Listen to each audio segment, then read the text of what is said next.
A gyroscope is a spinning wheel or disc in which the axis of rotation is free to assume any orientation. When rotating, the orientation of this axis is unaffected by tilting or rotation of the mounting according to the conservation of angular momentum. In layman's terms, a gyroscope is a spinning disc, rotating, and then mounted such that it can freely rotate within the structure, or the structure can rotate around the gyroscope, such as when used in an aircraft, as we will see later. The following is taken from the most recent edition of the Federal Aviation Administration's publication, The Pilot's Handbook of Aeronautical Knowledge, Chapter 7, page 15. There are two fundamental properties of gyroscopic action: rigidity, in space, and precession.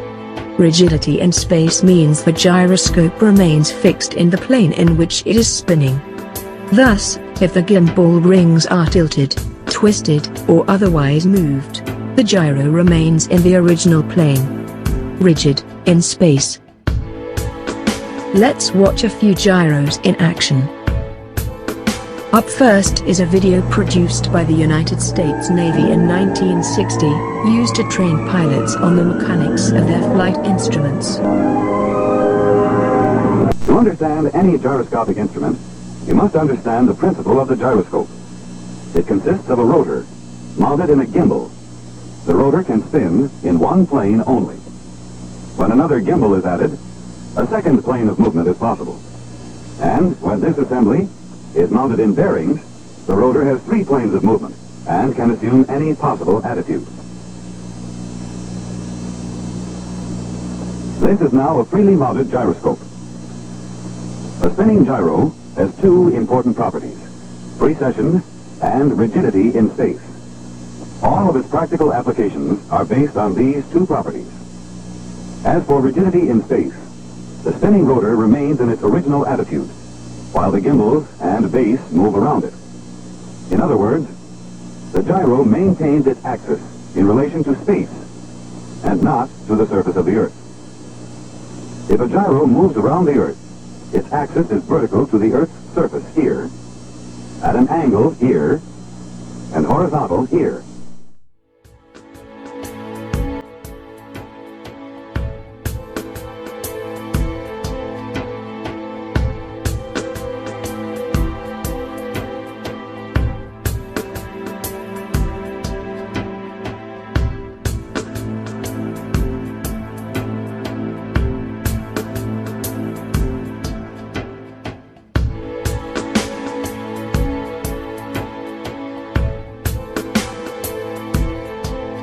The spinning wheel prefers to stay oriented as it is, and it resists any attempt to change that orientation.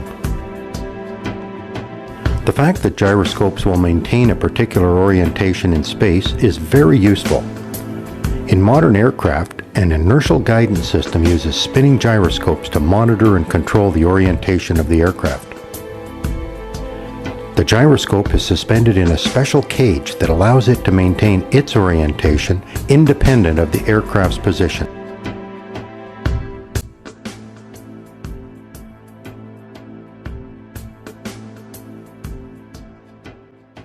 An attitude indicator, also known as an artificial horizon, is an instrument used in an aircraft to inform the pilot of the orientation of the aircraft relative to Earth's horizon.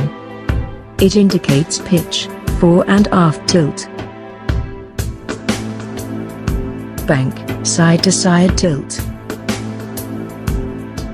and is a primary instrument for flight in instrument meteorological conditions. Pilots must rely on this instrument in order to maintain control of the aircraft during flight in IMC.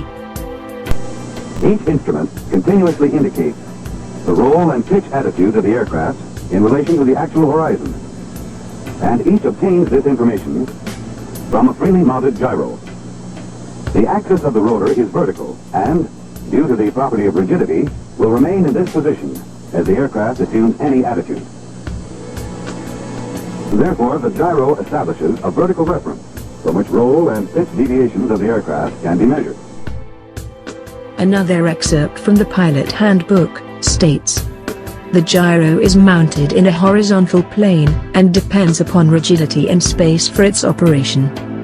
The aircraft actually rotates around the spinning gyro.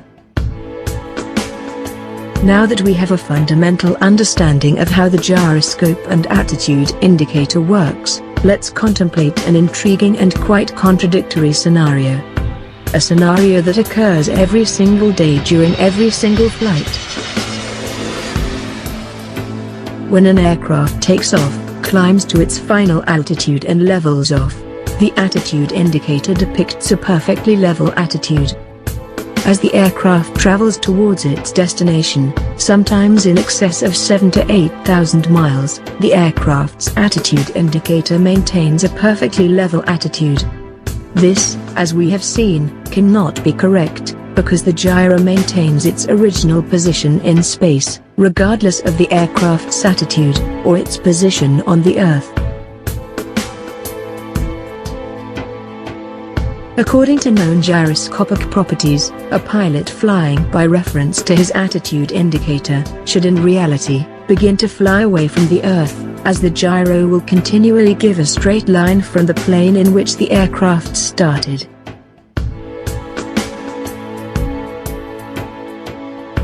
Again, it is stated that the attitude indicator is reliable and the most realistic flight instrument. It gives an instantaneous indication of even the smallest changes in attitude, and, since the gyro relies on rigidity and space, the aircraft actually rotates around the spinning gyro.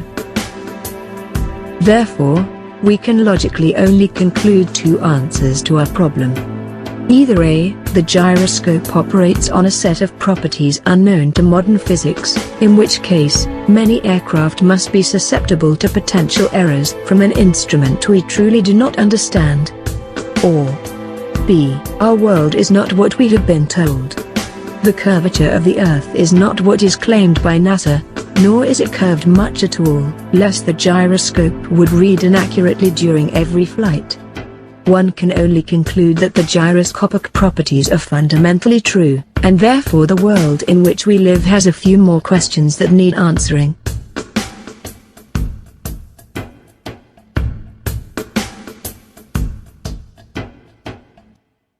If you just give it a little push, it just sits there and tumbles end over end. It's not a very stable platform.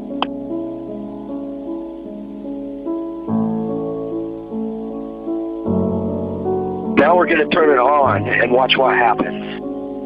And it's got a CD in there and it's going to spin up. So while it's spinning up, it starts to rotate the opposite direction. Then once it reaches steady state motion, it just sits there. And now, look, when you push on it, it's spin stabilized from a gyroscope inside out of the compact disc. It's amazing that a spinning CD provides enough of enough stability to show this kind of behavior.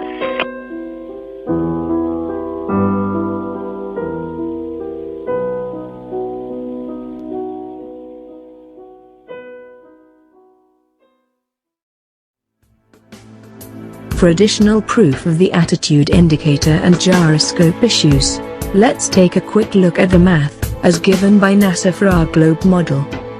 The standardized formula to calculate the curvature of the Earth is given as 8 inches per mile squared. That means, you take the distance in miles times itself, and then times 8 inches.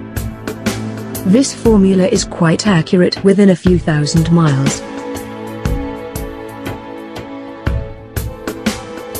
Additionally, an aircraft traveling 6,000 miles at an altitude of 40,000 feet would have to consistently drop over 450 feet every minute, and would have a total downward pitch change of 43 degrees, just to stay at the same altitude.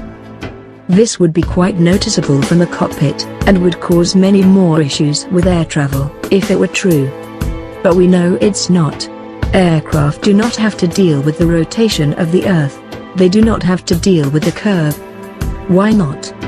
Answers from NASA are vague and lacking, and the modern scientists who promote the current model of Earth will not begin to look into these issues, much less present repeatable and verifiable evidence for the ball model. Question your world.